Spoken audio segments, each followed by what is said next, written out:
Hot అంశాలపై debate news బెంచ్కి స్వాగతం.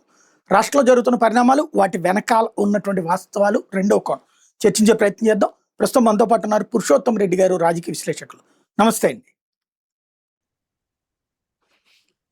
ముందుగా సామాజిక వర్గ సమావేశానికి వెళ్ళారు. ఈ కార్తీక మాసం ముగించిన తర్వాత అనుకోవాలేమో, రెడ్డి సామాజిక వర్గానికి సంబంధించి.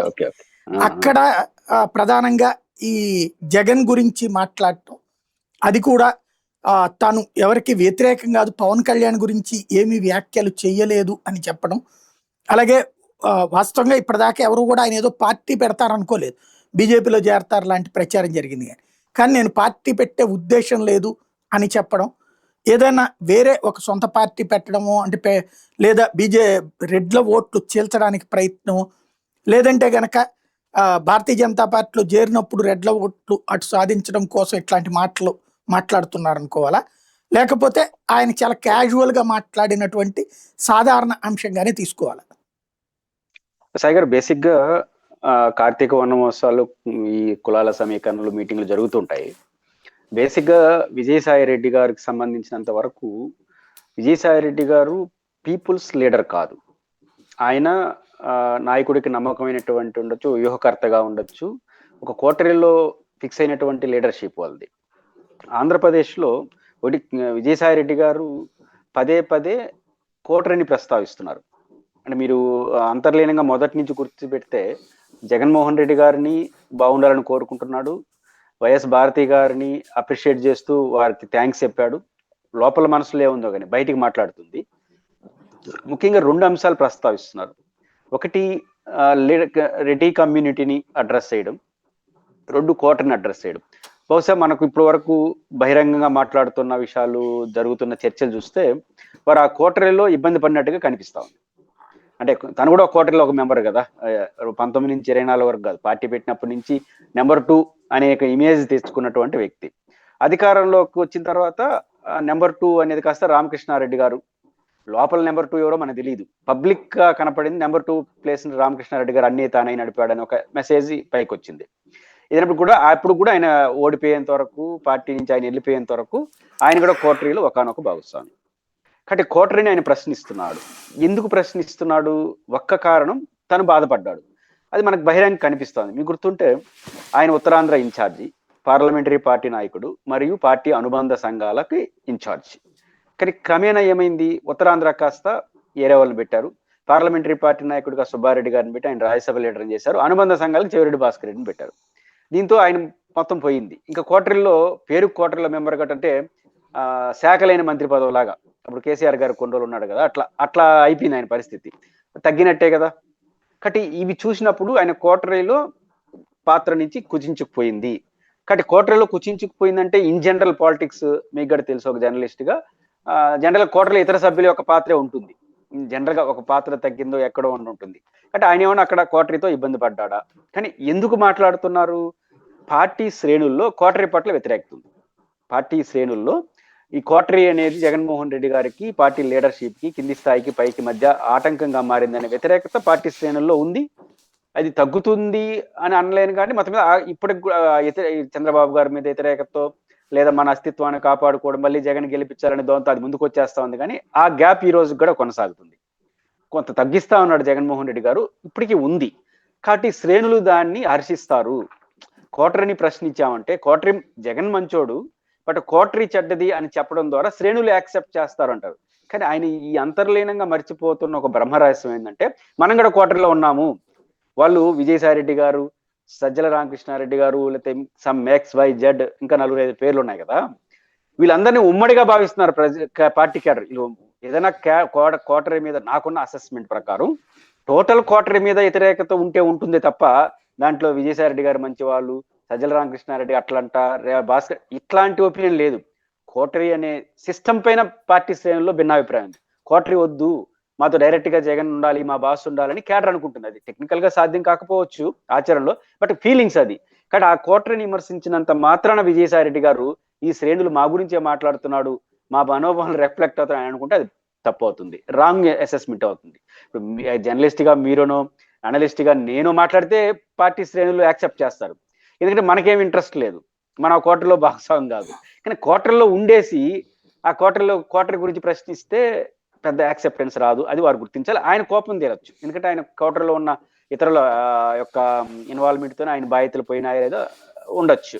రెండోది కులాన్ని ఎందుకు రెడ్లు ఇవన్నీ ఉండంటే రెడ్డిస్ కమ్యూనిటీలో వ్యతిరేకత వచ్చిన మాట వాస్తవం. ఎందుకని రాయలసీమ, నెల్లూరు, ప్రకాశం జిల్లాలో పల్నాడు వరకు ఉన్న రెడ్లు నేచురల్ గా ఇది మా పార్టీ అనుకుంటారు. పవర్లోకి వచ్చిన తర్వాత అది జరగలేదు. ఆయనకి ఎక్కువ మంది రెడ్లకు పదవులు ఇచ్చినారు కాబట్టి ఆ రెడ్లు పక్క రెడ్లు పట్టించుకోలేదు. దాంతో ఏమైంది, ఇండిపెండెంట్ గా ఉండేవాళ్ళు ఇబ్బంది పడ్డారు. ఒకటి సహజంగా ఈ కులం ఏం చేస్తుంది, తను ఓటేసేది కాబట్టి ఇంకో 10 మందికి వేయిస్తుంది. ఈసారి ఏం చేశారు, ఓట్లు వేసిన వాళ్ళు ఓట్లు వేసి ఇంట్లో వచ్చి పనుకున్నారు, పక్కనోడికి కూడా చెప్పలేదు, ప్లస్ ఇంట్లో సభ్యులకు కూడా చెప్పలేదు. కొంతమంది బాహాటంగా వ్యతిరేకించారు. నేను కొన్ని చోట్ల చూశాను సాయి గారు. బేసిక్ గా జగన్మోహన్ రెడ్డి యొక్క సామాజిక న్యాయం సూత్రం మీకు గుర్తుంటుంది. జనరల్ సీట్లు కూడా బలుగు బలహీన వర్గాలకు ఇవ్వాలి, ఇట్లాంటి స్లోగన్ తీసుకుని అది పొలిటికల్ కరెక్ట్ లైన్. కానీ తెలుగు వైఎస్ఆర్ కాంగ్రెస్ పార్టీలో ముఖ్యంగా రెడ్డి కమ్యూనిటీ కానీ ఇట్లాంటి ఉన్న చోట వచ్చిన రిఫ్లెక్షన్స్ ఏంటంటే, నేను గమనించినంత మేరకు, బహుశా మీరు గమనించుండొచ్చు, ఈ కార్డు ఆడ ఎక్కువ ఆడినారంటే ఆడ ఎల్లారెడ్డి నాకు పోటీ అనుకున్నాను అనుకో, ఆడేసినారు అంటే వాడు గెలుస్తాడు. కానీ ఇట్లేసారు. ఇట్లాంటి తన అస్తిత్వం కోసం చాలా మందిని బలి చేసినారు ఇట్లాంటి కాంపోజీలు. జగన్ ఏమనుకుంటున్నాడంటే జనరల్ సీట్లలో కూడా మనం ఇచ్చిన కాన్సెప్ట్ మన నాయకులు అమలు చేస్తున్నారని ఆయన అనుకున్నాడు. కింద దాన్ని ఉల్టాగా అమలు చేసినారు, జగన్ స్పిరిట్ భిన్నంగా. అట్లాంటి జరిగిన క్రమంలో రెడ్డి కమ్యూనిటీలో కోపం ఉంది. అయితే విజయసాయి రెడ్డి గారు మరిచిపోయింది ఏంటంటే, బహుశా ఆయన రాజకీయాలు దూరం అయ్యాడో తెలియదు కానీ, రెడ్డి కమ్యూనిటీ ఈ 1.5 year లో జగన్మోహన్ రెడ్డి గారితో వచ్చిన మార్పుతో సంబంధం లేకుండా యాక్టివేట్ అయిపోయినారు. రీజన్ ఏంటంటే తెలుగుదేశం పార్టీ. తెలుగుదేశం లేదు రెడ్లంతా కొట్టేసిందని నేను అన్నాను. బట్ చాలా మంది ఆఫీసర్స్లు, ఐఏఎస్లు, పోలీస్ డిపార్ట్మెంట్లో విఆర్లు ఇవన్నీ చూస్తే ఎక్కువ మోతాదులు కనిపిస్తున్నారు. ఇదేమైంది, రెడ్లు జగన్ మారడా మాకు అనవసరం, ఆడేదో ఆయన కూర్చుంటే మేము కనీసం ఆత్మగౌరవంతోనే ఉంటామనే లెవెల్కి వచ్చింది. బట్ ఈ లెవెల్లో రెడ్లు ఉన్నప్పుడు ఈ లెవెల్లో కోటరీ పైన అభిప్రాయం కిందకు వచ్చేసిన తర్వాత ఇంకా సావరేవో తేల్చుకుందాం, గెలవాలి, మాకు మంచి జరిగితే జరిగింది, జరగకపోతే ఆయన అడుగు కూర్చుంటే చాలు అనే లెవెల్ కింద వచ్చినప్పుడు ఇంక దాన్ని అడ్రస్ చేయడం అనేది మూర్ఖత్వం అవుతుంది. నేను కూడా చాలా సందర్భాల్లో మీ వీడియోలు చూశాను, నా వీడియోలు కూడా చాలా సందర్భాల్లో ఇంటర్వ్యూలో ఈ కోటరీ పైన జగన్మోహన్ రెడ్డి గారి క్యాడర్ కళ పైన చేసిన విమర్శలకు మొదట 6 నెలల సంబంధించి ఫుల్ సపోర్ట్ వచ్చింది. అంటే సపోర్ట్ మీన్స్ హర్షాతిరేకాలు, బాగా మాట్లాడుతున్నారు, ఇంకా మాట్లాడండి, ఇంకా ఏంది అంత సాఫ్ట్ కార్నర్ గా మాట్లాడండి, గట్టిగా మాట్లాడండి, ఇట్లాంటి మాట్లాడిన వాళ్ళు ఉన్నారు. ఇట్లాంటి దగ్గర నేను సందర్భంలో సాక్షి ఛానల్లో కూర్చొని కోటరీ అనలేదు కానీ కేడర్కి అసంతృప్తి ఉందంటే, మరి అంత అసంతృప్తి ఎట్లా మాట్లాడతారన్న లైవ్ లో మెసేజ్లు పంపించి ఇంకా గట్టిగా మాట్లాడు సమ్ ఎక్స్ గురించి చెప్పనే వాతావరణం నుంచి 1 year తర్వాత జరుగుతున్న పరిణామాలు ఇప్పుడు దాన్ని అంగీకరించకపోగా ఎవరైనా దాని గురించి ఎక్కువ మాట్లాడే వాళ్ళు తిడుతున్నారు. ఇంకా అయిపోయింది గతం ఇంక మనం యుద్ధంలో దిగదాం. జనం పార్టీ శ్రేణులు కానీ జగన్ వ్యతిరేకించే వాళ్ళ, సమర్థించే వాళ్ళ, కోపతాపరులు అందరూ యుద్ధంలో దిగేసినారు. యుద్ధంలో దిగిన తర్వాత ఇంకా సస్పెన్షన్ తెచ్చుకుంటే వాళ్ళని మిమ్మల్ని చూడరు. కాబట్టి విజయసాయి రెడ్డి గారు ఆయన అన్నట్టు వ్యవసాయం అయినా చేసుకోవాలి, లేదా జగన్మోహన్ రెడ్డి గారు యాక్సెప్ట్ చేస్తే వైసీపీ కన్నా పోవాలి, లేదా ఇంకొక రాజకీయ పార్టీ అయినా చూసుకోవాలి. ఇంతకు మించిన ప్రత్యామ్నాయం విజయసాయి ఇంకా ఎక్కువ ఇట్లాంటివన్నీ మాట్లాడుకుంటుంటే ఆయనకే అంత మంచిది అయితే కాకుండా పోయే అవకాశం ఉంది. అంటే ఇక్కడ 2 కోణాలు. ఒకటి, జగన్ మళ్ళీ పిలవాలి అన్న కోరిక, ఈయన్ని అడ్డుపడకుండా కోటరీ వాళ్ళు కూడా పక్కకి వైదొలిగి జగన్ తో చెప్పి ఈయన్ని తీసుకురావాలన్న కోరిక ఒక ఆస్పెక్ట్. రెండవది, పార్టీలో రెడ్డి ఓట్లని చీల్చి అది తను చేరబోయే పార్టీ, అది జనసేన, భారతీయ జనతా పార్టీనా, అటుకి తీసుకెళ్లి ఈ ఓట్లని చీల్చగలగటం. ఈ రెండిట్లో సాధ్యమవుతుందా విజయసాయి రెడ్డి గారు అనుకున్నట్టు? రెండో పార్ట్ అయితే అది ఊహాజనితం కూడా కాదు, ఇది రెడ్డి ఓట్లు ఆయన తీసుకొని పోవడం అనేది. ఎందుకంటే 2 కారణాలు. ఒకటి, తీసుకుని పోయి ఆడికి పోవాలి, బీజేపీకో మనకున్నది ఏ పార్టీలు జనసేన, బీజేపీ వీటిలో పోవాలి. ఆయన జనసేనకి ఏం పోయేట్టుగా లేడు, తెలుగుదేశానికి అది కుదరని పని, బీజేపీ పోతాడు. బీజేపీకి ఈయన పోతే రెడ్లేదు, వాళ్ళు రెడ్లు అప్పీల్ చేయాలంటే ఏరే పద్ధతులు ఉంటాయి. బయట ఈయనేమి రెడ్లకి ఐకానిక్ పర్సనాలిటీకి ఏం విజయసాయి రెడ్డి గారు కావచ్చు, కానీ ఆయన కోర్ గ్రూప్ లో ఉన్నాడు, బాగుంటాడు, మనుషులతో అందరితో బాగుంటాడు. రెండోది ఆయనకు ఉన్న మంచి పేరు ఏంటంటే మాట తీరు ఎలా ఉన్నా లోపల ఒకటి బయట ఒకటి మాట్లాడాడు, చాలా ఓపెన్ గా ఉంటాడనే మంచి పేరు కూడా ఉంది ఆయనకి పార్టీలో.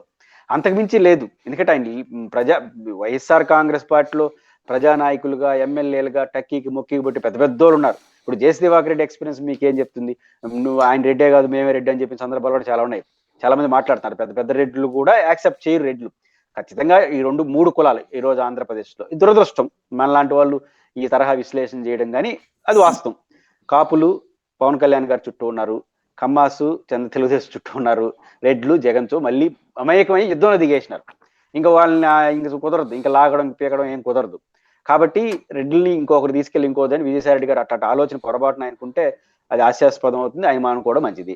2, జగన్మోహన్ రెడ్డి గారు పిలుస్తాడా?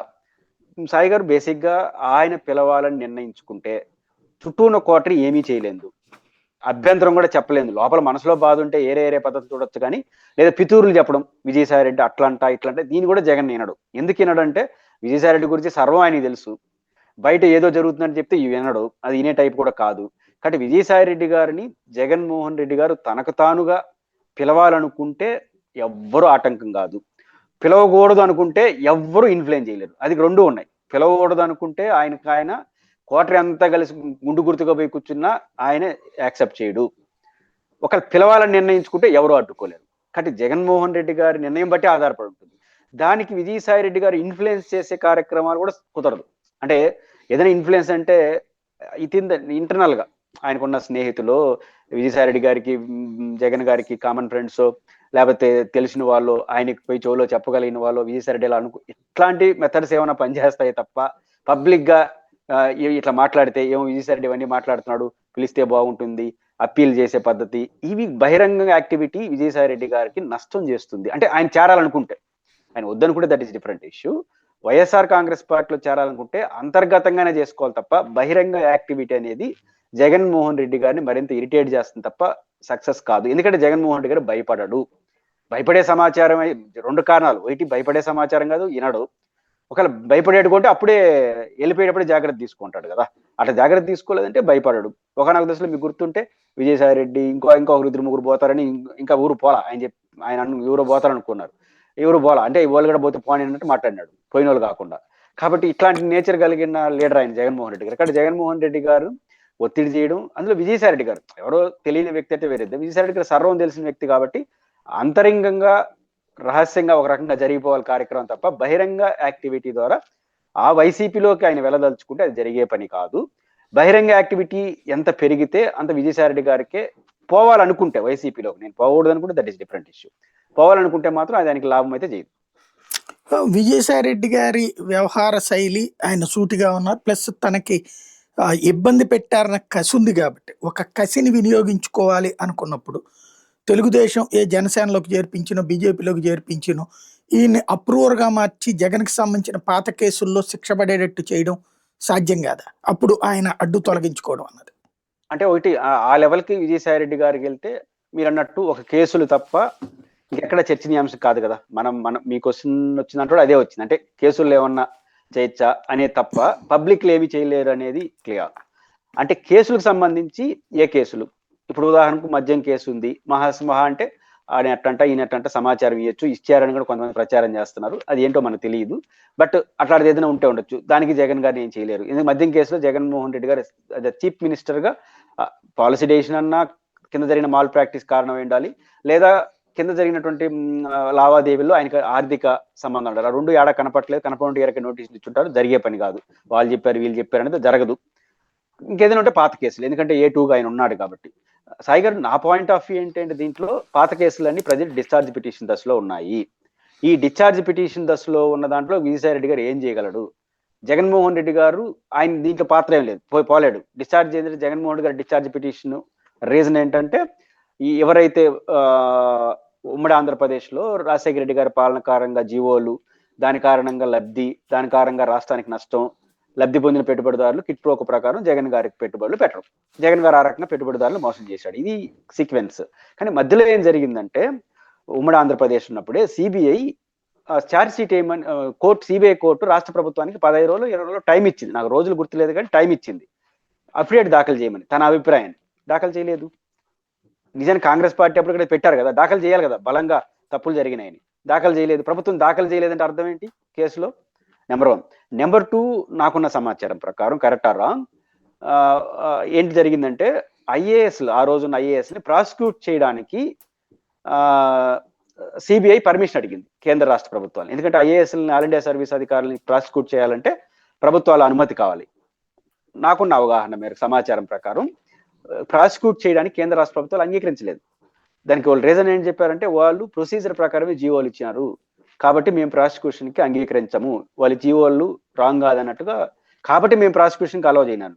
వెంటనే ఏం చేశారు ఐఏఎస్లు, జీవోలు ప్రొసీజర్ ప్రకారమైన ప్రభుత్వమే చెప్తున్నట్టు మేము అక్కడ తప్పు చేసాం కాబట్టి మమ్మల్ని వెసులుబాటు, చాలా మందికి వెసులుబాట్లు వచ్చింది. ఆ తర్వాత కొంతమంది చీఫ్ సెక్రటరీలు కూడా అయినారు. కాబట్టి వాళ్ళకి అయిన దగ్గర పెట్టుబడిదారులు ఏం చేశారు, మేము లాభాలకు అమ్ముకున్నాం అని చెప్పారు. ఇష్టపూర్వకంగా పెట్టుబడిదారులు లాభాలకు అమ్ముకున్నారు. ఐఏఎస్ జీవోలు ప్రొసీజర్ ప్రకారం ఇచ్చిందని గవర్నమెంటే పర్మిషన్ ఇచ్చింది, అసలు గవర్నమెంట్ ఏం అప్రియేట్ చేయలేదు. సో నా కేసు అర్హత లేదని జగన్ గారు పిటిషన్ వేసినాడు. ఇక్కడ ఈ అప్రూవర్ మరి ఏం చేసేది? కాబట్టి డిశ్చార్జ్ పిటిషన్ లెవెల్లోనే ఇది అటు ఇటు తగ్గట్టుగా ఉంది. కాబట్టి ఇక్కడ విజయసాయిరెడ్డి గారు ఏం చేయలేరు. ఒకవేళ ఏమైనా చేయగలిగితే, అవును మేము తప్పు చేసాం, ఇప్పుడు ఒక ప్రకారం చేసినామంటే నువ్వు ఇరుక్కుంటావు. పైపెచ్చు ఇవన్నీ పేపర్, ఇది ఒకటి జీవోలు తప్పు జరుగుంటే ఐఏఎస్లు శిక్ష పడతారు. ఒకవేళ పెట్టుబడిదారులు అడ్డదారులో ఈ కంపెనీలో పెట్టుబడి అంటే, పెట్టుబడిదారులందరూ 10 రూపాయల షేర్ని 12 రూపాయలకి అమ్ముకున్నాం, లేకపోతే 13 రూపాయలకు ఆయన రికార్డు సబ్మిట్ చేశారు. అందువల్ల వాళ్ళకి చాలా మంది రిలీఫ్ వచ్చింది. కాబట్టి పెట్టుబడిదారులు ఈ కంపెనీలో పెట్టుబడితేనే కదా ఆ పెట్టుబడి కరెక్ట్ మేము అమ్ముకున్నాం. తర్వాత ఇంక ఎక్కడ కూడా జగన్మోహన్ రెడ్డి గారిని ఈ కేసులో కాంగ్రెస్ పార్టీ ఎక్కువ రోజుల పాటు జగన్ జైల్లో పెట్టి పార్టీని ప్రారంభంలోనే చంపేయాలనుకునేది కాబట్టి 16 నెలలు ఉండడం కోసం 500-600 మంది ఉన్నారంట. నేను షాక్ అయ్యాను. ఎవరో దానికి కేసు చూసిన వాళ్ళు చెప్తే, సాక్షులు, ప్రభావితం చేసే వాళ్ళు, ముద్దాయిలు అంతా కలిసి 500-600 మంది ఉన్నారంట. అంటే ఎక్కువ మంది ఎందుకు పెట్టుకుంటా పోయినారంటే జగన్ ఎక్కువ రోజులు పెట్టడం కోసం, వాళ్ళకి ఆ రోజు కావాల్సింది. ఈ ఎక్కువ రోజులు చేసిన హడావుడి చివరికి ఆ కేసు బలహీనపరచడానికి దారితీసింది. కాబట్టి ఈ పాయింట్స్ ఉన్నాయి. కాబట్టి విజయసాయిరెడ్డి గారు ఎవరు అప్రూవర్ మారినంత మాత్రాన జగన్మోహన్ రెడ్డి గారి కేసులో ఏదో అయిపోతుంది అనుకోవడం నేను పరిశీలించింది మన సాధ్యం కాదు. కాబట్టి ఆయన అప్రూవర్ గా మారినా ఇంకోటి మారినా ఇరిటేట్ చేయొచ్చు, లేదా పొలిటికల్ గా డిస్టర్బెన్స్ కొంత చేయొచ్చు తప్ప అదర్ దెన్ ఈ కేసులో విజయసాయిరెడ్డి గారు అప్రూవర్ గా మారినంత మాత్రం జరగదు. ఆయన అప్రూవర్ మారితే ఆయన నష్టపోతాడు. రైట్. తాజాగా జరుగుతున్న 2 రాష్ట్రాలలో పెద్ద చర్చ ఏంటంటే, మొన్న చంద్రబాబు గారు హైదరాబాద్ వెళ్ళటం, రామోజీ ఫిలిం సిటీలో రేవంత్ రెడ్డి ఆయన కూర్చోవడం, ఆ తర్వాత కూడా ఇక్కడ సత్యసాయి సమావేశాల్లో కూడా వీళ్ళిద్దరు కూర్చోవడం. అదే సందర్భంలో జగన్మోహన్ రెడ్డి, కేటీఆర్ బెంగళూరులో ఓ ప్రోగ్రాంలో కూర్చోవడం. ఈ 2 ఇక పర్మనెంట్ ఫిక్స్డ్ ఫార్ములా అన్నటువంటి సంకేతం వెళ్ళినట్ట.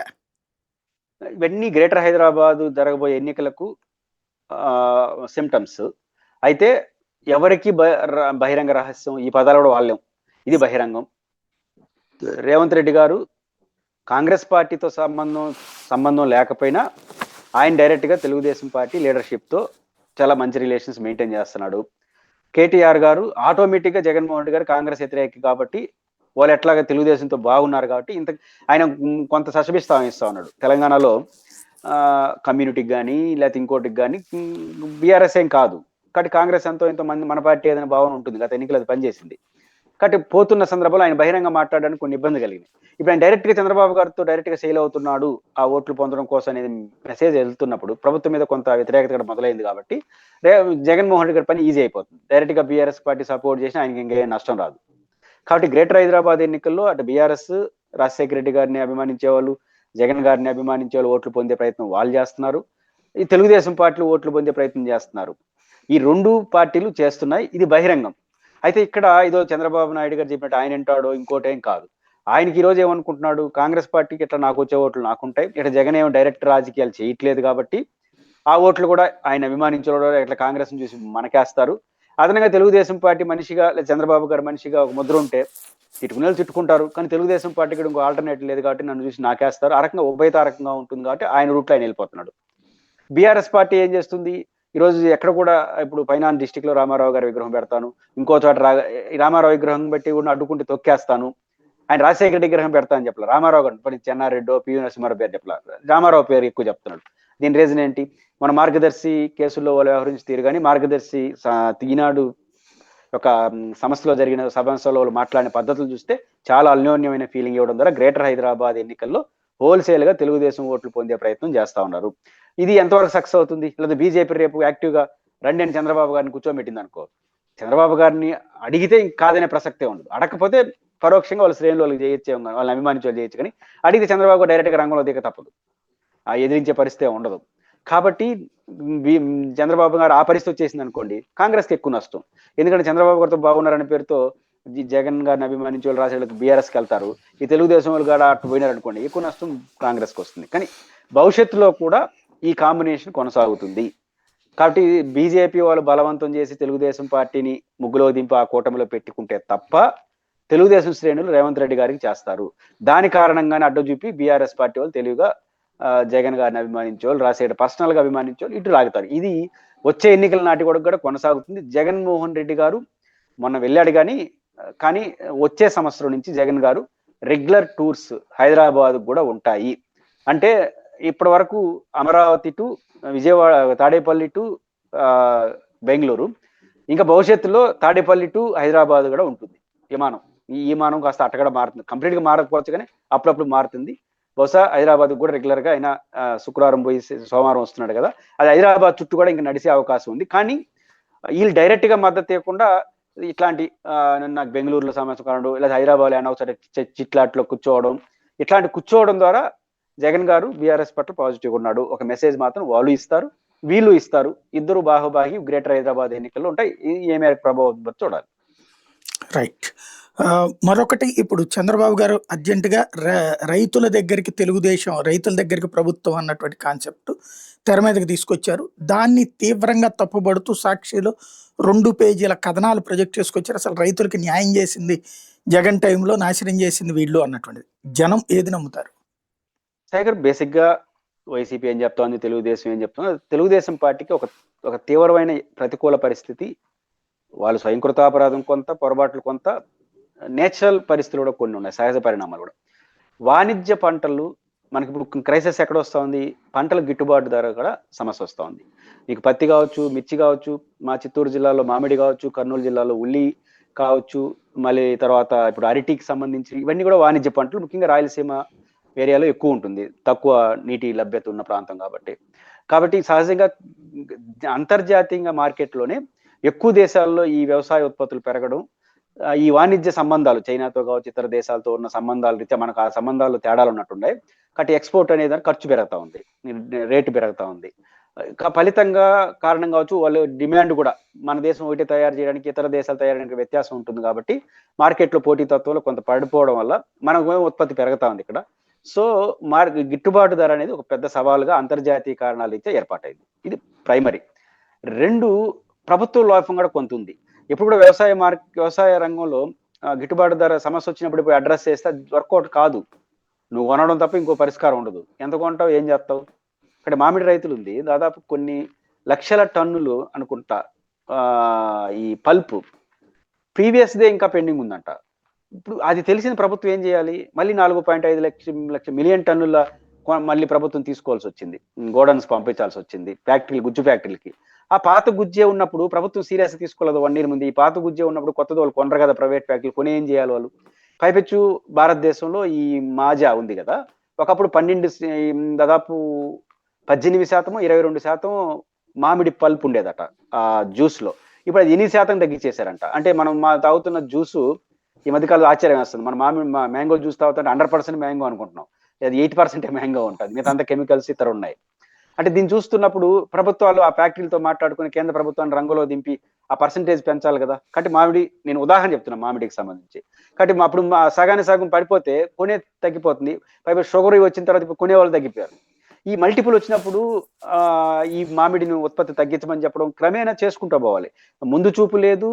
ఇంటర్నేషనల్ మార్కెట్లో మనకు ఒక ప్రకృతి పరంగా లేకపోతే నేచురల్ గా వచ్చినటువంటి ప్రతికూలత ఒకటి తెలుగుదేశానికి ఉంది, వీళ్ళు యొక్క మిస్ మేనేజ్మెంట్ ఉంది. ఈ 2 కారణాల వల్ల సమస్య వచ్చింది. ఇప్పుడు నీ ప్రభుత్వం నా ప్రభుత్వం ఇవేం కుదరదు. ఆడ స్టాక్ ఉంటే అధికారంలో ఉన్న వాళ్ళు తిట్టుకుంటారు, స్టాక్ లేకపోతే ఓకే. పైపించి జగన్మోహన్ రెడ్డి గారు ముఖ్యమంత్రిగా ఉన్నంత వరకు ఈ అంతర్జాతీయ ప్రతికూలత పనిచేయల, అదొకటి అడ్వాంటేజ్. కానీ ఏమనుకుంటారు, జగన్ గారు ఉన్నప్పుడు ఎంత, ఈ రోజు ఎంత, పోలిక అంతే కదా. కాబట్టి ఈ రీత్యా చూసుకున్నప్పుడు ప్రతికూలత ఉంది. కానీ వాళ్ళేం యాడ్ ఇచ్చారు, వీళ్ళేం పోతారు కాదు. గిట్టుబాటు ధర కల్పించకుండా, నువ్వు కొనకుండా, కొనిన దానికి డబ్బులు ఇవ్వకుండా. సాయిగారు ఈరోజు చిత్తూరు జిల్లాలో మామిడి రైతులకి ప్రభుత్వం 4.5 మిలియన్ టన్నులు కొనిచ్చింది జగన్ గారు వచ్చినప్పుడు. దీంట్లో ప్రభుత్వం 4 రూపాయలు 1 కిలోకి, ఫ్యాక్టరీ 8 రూపాయలు ఇప్పిస్తామని అధికారుల దగ్గర నుండి కొనిచ్చేసినారు. దాదాపు 360 కోట్లు ఇవ్వాలి ప్రైవేట్ ఫ్యాక్టరీలు. ప్రభుత్వం 4 నెలల తర్వాత కొట్లాడిన తర్వాత 160 కోట్లు వేసింది. తర్వాత ఇప్పుడు ఏం చేసింది, ప్రైవేట్ ఫ్యాక్టరీలు మళ్ళీ గొడవ వచ్చేసరికి ₹4 ఇస్తున్నారు. మేము 10 ప్రభుత్వం 4 ఇస్తే మేము 4 వేస్తున్నారు. ఆ రకంగా 160 కోట్లు నష్టపోయింది చిత్తూరు జిల్లా. ప్రభుత్వం ఇచ్చిన హామీ అమలు కాల, కొనింది. అంటే ఇవన్నీ ఎక్స్పీరియన్సెస్ ఉన్నాయి కదా. కాబట్టి ఈ రీత్యా చూసినప్పుడు తెలుగుదేశం పార్టీకి ఇది టాస్క్, పెద్ద టాస్కే. సరే, ఆ ఇబ్బందులు వాళ్ళకు ఉంటాయి సహజంగా. ఖచ్చితంగా ప్రతిపక్షం దాన్ని మూవ్ చేయడానికి ప్రయత్నం చేస్తుంది. పవన్ కళ్యాణ్ ఈ మధ్యన అంటే ఇదివరకు గత 18 నెలల్లో ఒక ఎత్తు, ఈ 2 నెలల నుంచి ఒక ఎత్తు. అప్పుడు రాజకీయ స్టేట్మెంట్ అప్పుడప్పుడు ఇవ్వడం, పాలనకు సంబంధించి అప్పుడప్పుడు వాటిలో పాల్గొనటం వేరు. ఇప్పుడు కంటిన్యూస్గా తను ప్రోగ్రాములు చేసుకుంటూ వెళ్తున్నారు. అలాగే వాళ్ళ పార్టీ సమీక్షలు చేసుకుంటూ వెళ్తున్నారు.